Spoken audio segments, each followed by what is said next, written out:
Hello, എല്ലാവർക്കും സുഖമല്ലേ? ഇന്നും ഞാൻ ഉച്ചയ്ക്ക് ഉള്ള ഒരു ചെറിയ ലഞ്ചിൻ്റെ വീഡിയോ ആയിട്ടാണ് വന്നിരിക്കുന്നത്. ആർക്കും ബോറടിക്കില്ലല്ലോ അല്ലേ? ഒരു 4 മിനിറ്റ് വീഡിയോ അല്ലേ? എല്ലാവരും കാണണേ, സപ്പോർട്ട് ചെയ്യണേ. ചൂടൊക്കെ എങ്ങനെയുണ്ട്? ഇവിടെ നല്ല മഴ പെയ്ത് ഇന്നലെ, ഇടിയും മഴയുമായിരുന്നു. എല്ലാവർക്കും മഴയൊക്കെ ഉണ്ടായിരുന്നോ ഇന്നലെ? മോനെ വിട്ട് ഇന്നലെ ഒരു ചൂര മീൻ വാങ്ങിയായിരുന്നു. അത് കുറച്ച് മീനെടുത്ത് ഞങ്ങൾ ഇന്നലെ പാൽപ്പുളിയാണമൊക്കെ ഉണ്ടാക്കി. അതിൻ്റെ റെസിപ്പി ഇനി ഒരു ദിവസം ഞാൻ കാണിക്കുന്നതാണ്.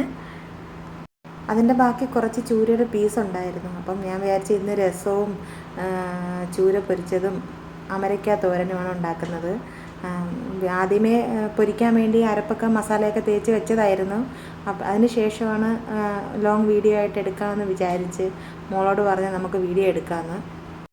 ഞാൻ രസം ഉണ്ടാക്കുന്ന റെസിപ്പി ഒന്ന് പറഞ്ഞുതരാം. ഞാൻ ഞങ്ങളെ വീടിൻ്റെ അടുത്തുള്ള ഒരു ചേച്ചി ഉണ്ടാക്കുന്നത് കണ്ട് പഠിച്ചതാണ്. കുറച്ച് ചെറിയ ഉള്ളി, വെളുത്തുള്ളി, ഒരു ചെറിയ കഷ്ണം ഇഞ്ചി, തക്കാളി, ഇത്രയും കൂടി ചെറിയ ജീരകം കൂടി ഇട്ട് മിക്സിയുടെ ജാറിൽ ഒന്ന് ചതച്ചെടുക്കും.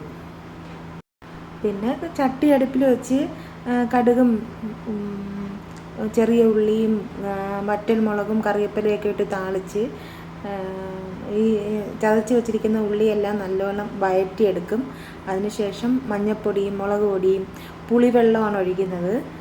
കുറച്ച് കുരുമുളക് പൊടി, ആവശ്യത്തിനുള്ള ഉപ്പും ചേർത്ത് കലക്കിയാണ് ഒഴിച്ചു കൊടുക്കുന്നത്.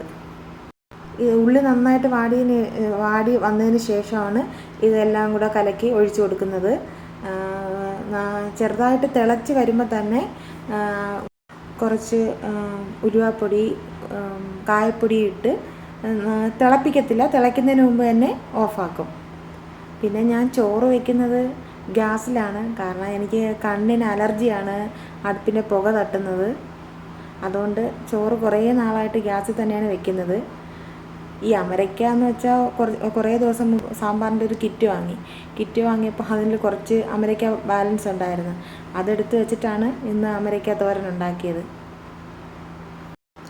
ഈ രസം ഉണ്ടെങ്കിൽ പിന്നെ ഇവിടെ ഞങ്ങൾക്ക് 3 പേർക്കും പിന്നെ വേറെ ഒന്നും വേണ്ട, ഈ രസം മാത്രം മതി.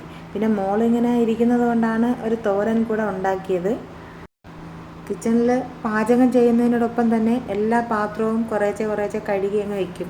അല്ലെങ്കിൽ പിന്നെ അതെല്ലാം കൂടെ കിടന്ന് ലാസ്റ്റ് ഒരു വലിയ പണിയാവും. ഫോട്ടോ എടുക്കാനായാലും സംസാരിക്കാനായാലും ഞാൻ വളരെ ബാക്കിലോട്ടാണ്. അതുകൊണ്ട് ലോങ് വീഡിയോ ഒക്കെ എടുക്കുമ്പോൾ സൗണ്ട് കൊടുക്കുന്ന കാര്യമാണ് ഏറ്റവും പാട്.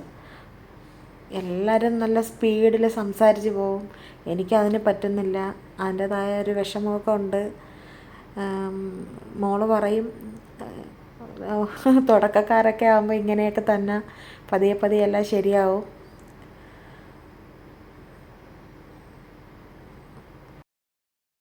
നല്ല പുതിയ വീഡിയോകളുമായിട്ട് ഞാൻ ഇനിയും വരുന്നതാണ്. എല്ലാവരും എൻ്റെ വീഡിയോ കണ്ട് എന്നെ സപ്പോർട്ട് ചെയ്യണം. സ്കിപ്പ് ചെയ്യാതെ എല്ലാവരും കാണണേ. ലോങ് വീഡിയോ ആരും കാണുന്നില്ല, എല്ലാവരും കാണണേ. ബായ്.